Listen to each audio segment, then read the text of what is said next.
분명 만주의 일본 관동군을 처리하기 위해서는 엄청난 희생이 필요할 것이다. 우리가 직접 하지 않고 소련군이 대신 처리하도록 한다면 우리 미군의 희생을 줄일 수 있을 것이다. 하지만 이것은 미국의 틀린 계산이었습니다. 그리고 미국의 이 실책은 한국에게는 비극의 시작이었습니다.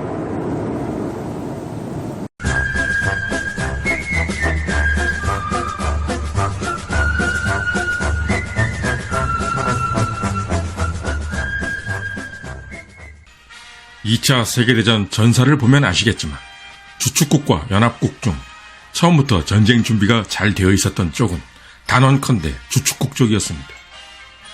사실 연합국을 대표하는 미국과 영국은 독일에 비해 전쟁 준비가 잘 되어 있지 않았습니다.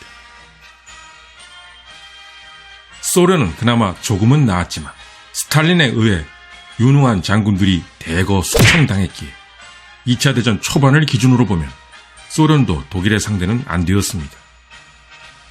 이것을 육군과 공군 그리고 해군으로 분류해 살펴본다면 좀 더 흥미롭습니다. 2차 대전 초반, 즉 1940년 기준 세계 최강의 육군은 어느 나라였을까?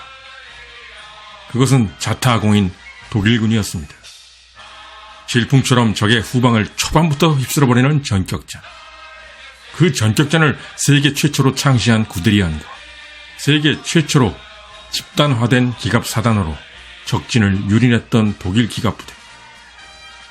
1940년 봄 독일 육군이 10개의 기갑사단으로 프랑스 평원을 누비고 다닐 때 놀랍게도 미군에게는 단 한 개의 기갑사단도 없었습니다.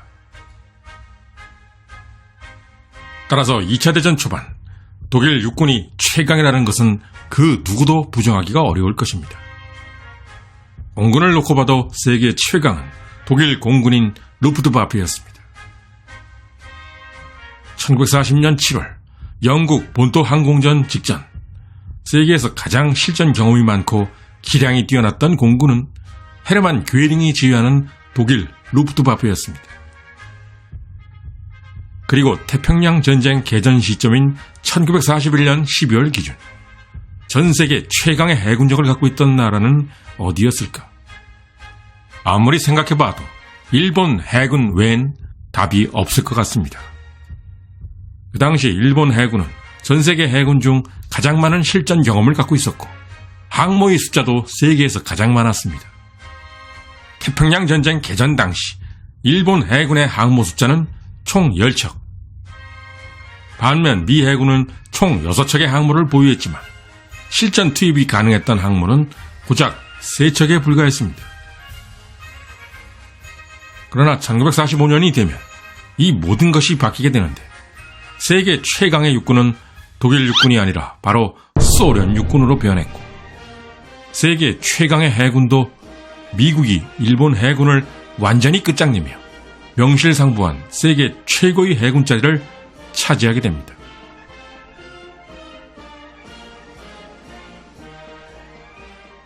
그리고 이것은 공군도 다르지 않았습니다. 1945년이 되면 하늘의 왕자는 독일 루프트와페가 아닌 미 공군이 가져가게 됩니다. 결국 2차 세계대전을 치르는 동안 미국은 세계 최고의 해군과 공군으로 급성장했고 소련 육군은 세계 최고의 육군으로 성장한 셈이었습니다. 이상의 사실을 기억하시면서 이러한 두 강대국의 차이가 어떻게 한반도와 일본의 운명을 가리게 되었는지 그 흥미로운 이야기를 시작하도록 하겠습니다.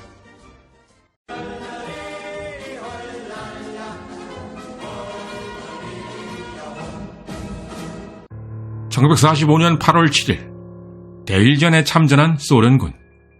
이들은 물밀듯이 만주를 휩쓸었고 이틀 만인 8월 9일 북한 땅까지 들어왔습니다.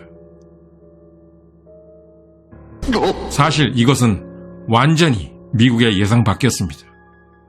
애초부터 소련군이 이렇게 한반도에 들어오게 된 원인은 미국의 간절한 요청 때문이었습니다. 분명 만주의 일본 관동군을 처리하기 위해서는 엄청난 희생이 필요할 것이다. 우리가 직접 하지 않고 소련군이 대신 처리하도록 한다면 우리 미군의 희생을 줄일 수 있을 것이다. 하지만 이것은 미국의 틀린 계산이었습니다. 만약 미국이 제대로 된 정보만 갖고 있었다면 소련군을 부르지 않아도 충분했던 것입니다. 그리고 미국의 이 실책은 한국에게는 비극의 시작이었습니다. 대일전이 시작되자마자 소련군은 일본 관동군을 단 이틀 만에 박살을 내버렸습니다. 아무리 소련군이 최강의 지상군이라지만 일본 육군 내에서도 최강이라고 불리웠고 무려 100만 명 병력이라던 일본 관동군은 왜 이렇게 제대로 싸우질 못했던 것일까? 1945년 8월 이 시점에서 일본 관동군은 사실상 빈껍데기 상태였습니다.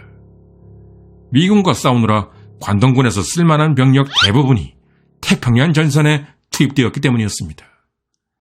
더 황당한 것은 루즈벨트는 이 정보를 전혀 몰랐지만 스탈린은 너무나 잘 알았다는 사실이었습니다.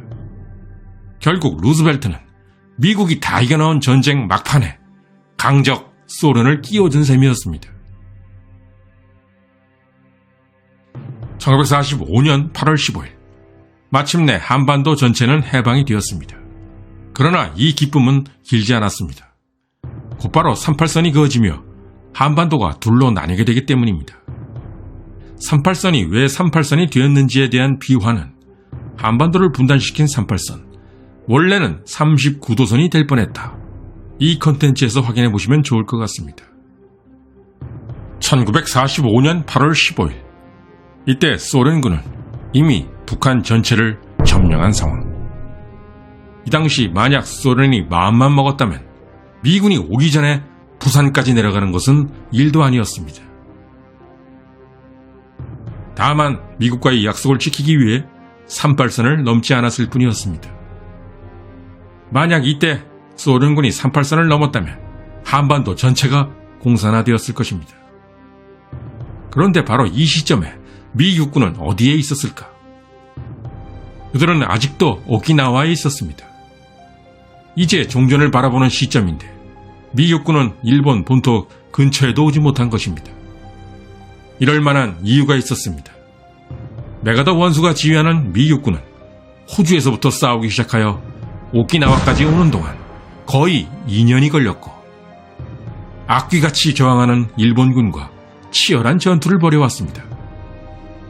특히 종전 직전까지도 여전히 가미카제의 공격과 전원 옥새로 더욱 심하게 저항하는 일본군에게 몸서리를 쳤던 것이 당시 미군의 상황이었습니다. 어차피 전쟁은 지상군이 깃발을 꽂아야 끝나는 것. 그런데 미군이 있는 오키나와에서 한반도까지의 거리는 무려 1000km의 거리. 이렇게 소련 육군은 미군 못지않은 강력한 지상 전력이었던 데다가 거리상으로도 미 육군보다 훨씬 유리한 위치에 있었던 것입니다.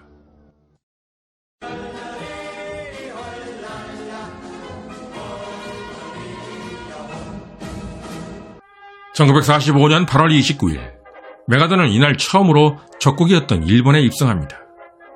얼마나 다급했으면 부하 100여 명만 데리고 얼마 전까지 적국이었던 일본에 들어왔던 것이었습니다. 그리고 4일 후인 1945년 9월 2일 미주리호 함상에서의 일본의 항복 조인식으로 태평양 전쟁은 완전히 마무리됩니다. 우리에겐 잘 알려져 있지 않은 사실이지만 시간을 약간 거슬러 1945년 8월 9일로 가보겠습니다. 바로 이날 두 척의 낡아빠진 호위함과 작은 어뢰정 여러 척이 동해바다를 힘겹게 건너고 있었습니다.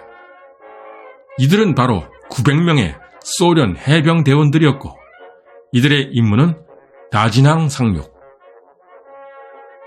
그런데 이들의 머리 위로 흰색 별이 그려진 미군 폭격기들이 날아들었습니다. 소련군 병사들은 이 폭격기들이 나진항을 폭격하여 자신들을 지원해주는 것으로 오해했습니다. 그러나 실상은 소련군 지원이 아니라 나진항에 기뢰를 떨어뜨리러 온 것이었습니다. 하지만 이것을 알지 못했던 소련 해병대원들은 기뢰가 터져 수많은 병력이 사망하는 일이 벌어지게 됩니다. 스탈린은 미국에게 이를 갈았지만 이를 항해하기도 어려웠습니다. 왜냐하면 공식적으로 나진항은 아직 일본 영토였기 때문이었습니다. 그리고 이 사건은 스탈린에게 큰 자극을 줬습니다. 미 지상군은 아직도 멀리 있는데 벌써 미 해군과 공군이 설쳐대는군. 미 해군 녀석들이 아직 도착하지 않았을 때 우리의 이익을 지켜야 한다. 소련은 남부 사할린과 쿠릴 열도를 빼앗았고 곧이어 일본 북방 4개의 섬들까지도 점령했습니다. 지금도 갈등을 빚고 있는 일본의 북방 4개 섬은 원래는 미국이 독점 점령하기로 약속되어 있던 지역이었습니다. 그런데도 스탈린의 욕심은 그칠 줄 몰랐습니다. 미 해군이 오기 전에 홋카이도에 상륙하자. 이때는 태평양 전쟁이 이미 끝난 상황. 만약 이대로 되었다면 일본은 틀림없이 한국처럼 분단 국가가 되었을 것입니다. 일본 주재 소련 연락관 데레비앙코 중장. 그는 일본 점령군 총사령관인 메가더 원수에게 직접 홋카이도 점령 계획을 통보했습니다. 그리고 이 상황은 영화 메가더에서도 매우 흥미롭게 묘사되고 있습니다. When will they be repatriated? Soon. In that connection, my government is making plans for the occupation of Hokkaido Island. Hokkaido Island is occupied. It is under my command.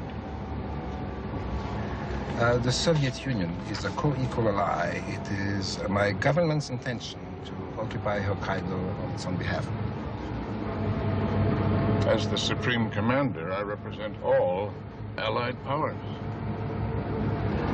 We are fully prepared to commence our rightful occupation, whether you approve or not.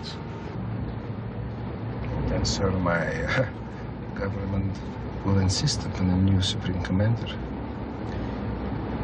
The day comes when Soviet troops attempt to land on Japanese soil without my expressed consent.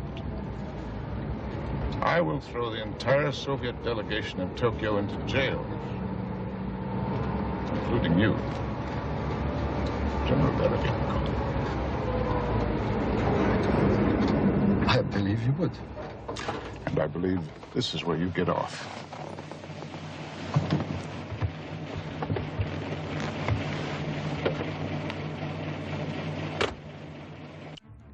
결국 소련의 홋카이도 공격은 없던 일이 됩니다.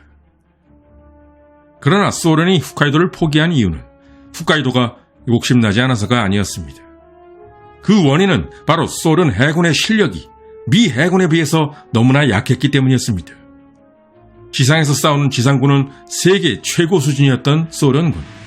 그러나 상륙작전에 있어서는 자신이 없었습니다. 또한 일본 주변에 있는 막강하기 그지없는 미 해군과 공군의 면전에서 홋카이도에 발을 디디는 것이 몹시 부담스러울 수밖에 없었습니다. 하지만 미 육군은 그때까지도 일본 본토 장악은커녕 아직 한반도에도 들어오지 못한 상태였습니다. 때문에 소련에게 모든 것이 유리한 상황이었지만 홋카이도는 한반도가 아니었습니다. 한반도는 육군으로 진격해서 점령할 수 있는 곳이었으나 홋카이도는 해군과 공군의 지원이 확실해야 점령할 수 있는 섬이라는 점이 문제였습니다. 이런 상황은 미국도 마찬가지였습니다. 북한 지역을 소련에게 넘기는 38선을 먼저 제안했던 미국. 이것도 역시 미국이 넘기고 싶어서 넘긴 게 아니라 미 육군의 능력이 소련 지상군과 맞서기에는 전력상으로도 그리고 거리상으로도 허락하지 않아서였던 것입니다. 공동의 적인 독일과 일본이 사라지자마자 시작된 미소 냉전. 보통 이런 상황에서 강대국은 서로의 실력을 가늠해보게 됩니다. 미국과 소련이라는 두 강대국은 서로의 강점과 약점을 너무나 잘 알고 있었습니다. 결국 한반도는 분단이 됐는데 일본은 분단되지 않았던 원인은 미국의 해군과 공군의 역량은 소련을 훨씬 뛰어넘었지만 육군의 역량은 소련이 막강했다는 사실.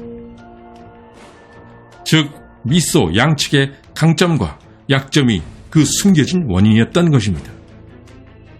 여기까지 시청해주신 시청자 여러분께 진심으로 감사드립니다.